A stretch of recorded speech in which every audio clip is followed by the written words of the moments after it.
How to scan QR code easily on your PlayStation, or how you can simply log in or sign into your account very easily from your phone.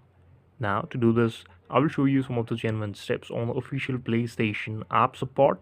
Now, scroll down to the setting where you can actually read these written steps, how you can do it or how you can sign in. Now, to sign in, simply on the Play Store app and go to the setting option, then you will see a menu called sign in to PS5. Now you can simply sign in with QR code as you can see on the screen. What you have to do is mainly open the app and then click on sign in on PS5 option. From this, uh, the PS5 sign in screen will show a QR code. Then you can simply scan this code using your PlayStation application or select enter code manually.